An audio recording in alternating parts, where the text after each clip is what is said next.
How to activate the alarm? How much does such a system cost? What to do when the alarm suddenly starts whining? I'll answer this and other common questions in this episode.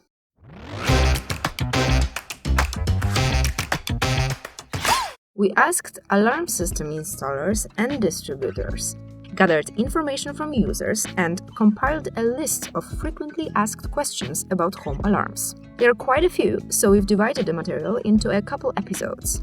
Maybe we'll make this a regular Q&A series? Watch this episode to the end and let us know in the comments if you like this format and if you'd like to see more videos like this in the future. Alright, question number 1. How to turn the home alarm on and off? According to installers, this is one of the most common questions asked by their customers, that is, by you, dear users. Let's start with devices dedicated to this purpose. You can switch the alarm on and off using the keypad, keyboard, or the app on your phone.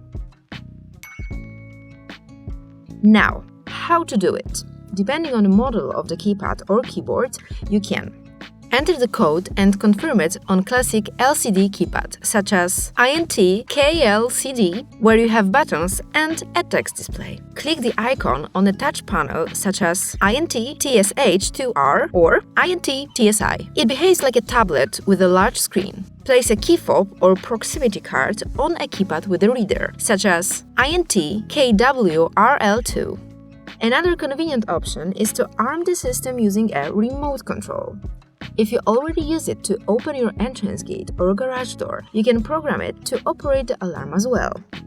This way, you'll be able to control the gates and arm the alarm with a single device. However, remember that you should only use it to arm the system, not to switch it off. This is to ensure maximum safety if the remote control falls into the wrong hands.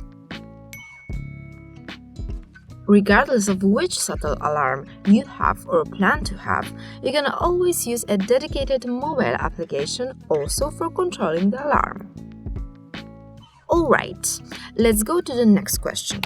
What to do when the alarm suddenly starts whining?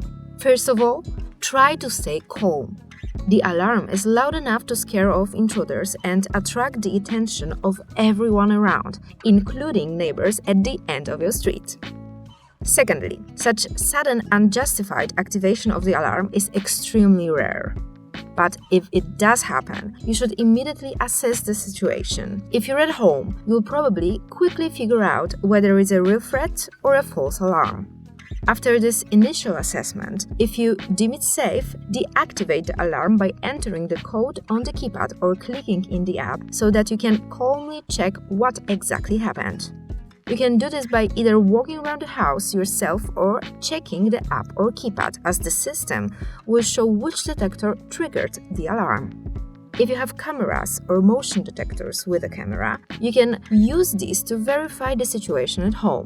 This may be just a chance occurrence. For example, the alarm system in the garden that you activate for greater safety when you're at home may have been triggered not by an intruder but by a dog that got into your property. The curtain detector registered its movement and, as the system was armed, it naturally interpreted this as a potential threat and triggered the alarm. In such a situation, that is, when a false alarm occurs, simply switch it off, as I mentioned a moment ago, either by entering the code on the keypad or keyboard, or by clicking in the application. If you're not at home, the quickest way to check what's going on is to check the camera view mentioned above. And again, if it's not a break-in or other danger, you can simply turn off the alarm in the app. And if you don't have video surveillance, you can still learn a lot from the alarm system itself. This is because the system shows which detectors report the alarm and in what order. It sometimes happens that only one detector triggers the alarm. This may be a chance occurrence, like the mentioned neighbor's dog wandering on your property. However, if you see that the detectors go off one after another, that is, first the detector on the property was triggered, then the one in the entrance hall of the house, and then successively in further rooms, this may indicate a burglary. If this is the case, you should immediately call the police and report the entire situation. To sum up, If the alarm starts whiling, do not panic, but calmly assess the situation, and if there is no reason for the alarm, simply turn it off. If it's justified, immediately notify the police and wait for the intervention of the security agency. The next question that installers often hear is: how many people can receive notifications from a single alarm system? Notifications from the system are sent to selected people, and their maximum number depends on the system you have at home. In some solutions, there will be a few people, in others a dozen, several dozen, or even a few hundred. What's important is that you can decide who receives what information.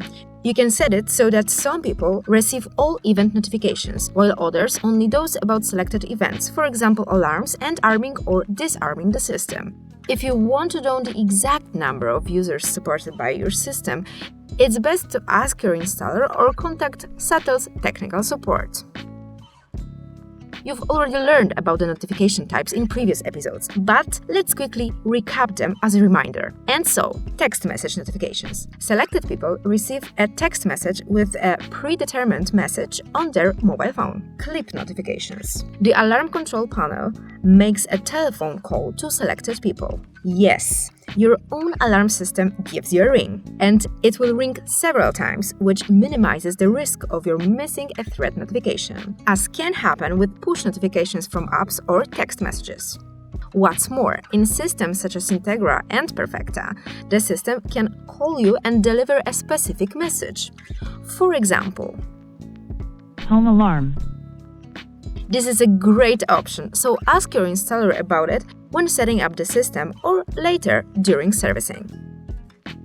And push notifications. Selected people get a push notification on their phone from the app.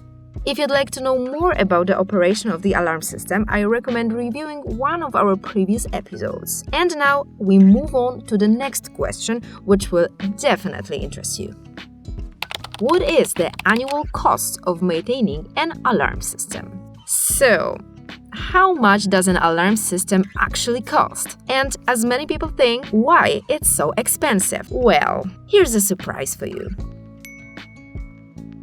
The yearly costs of an alarm system mainly include the power supply cost, which means electricity, and, in case of a wireless system, batteries. The alarm communicates with the world by sending notifications and enabling control from a mobile app.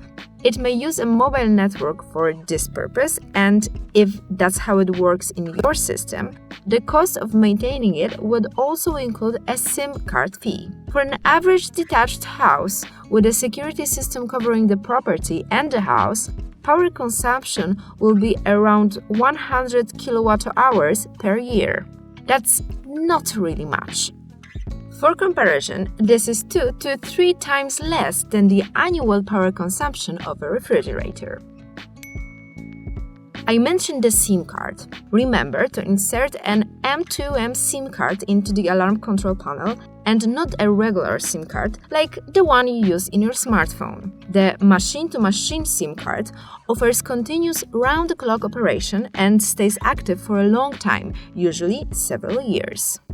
So, to learn the round cost of annual maintenance of a basic alarm system, you should add up the cost of power supply and the M2M SIM card. Of course, there may be extra costs involved, such as a subscription fee for a security agency or a regular servicing cost of the system. However, these prices may be different depending on the extent of the offer and the work performed. Finally, also an important question. Is there a warranty for the alarm system? Yes. Its terms and conditions depend on the manufacturer, of course. SATEL offers a 2-year manufacturer's warranty on all devices and as much as 5 years on Slimline series motion detectors. Apart from the manufacturer's warranty, you should also get a warranty from the system's installation and configuration from your installer. Ask them for details.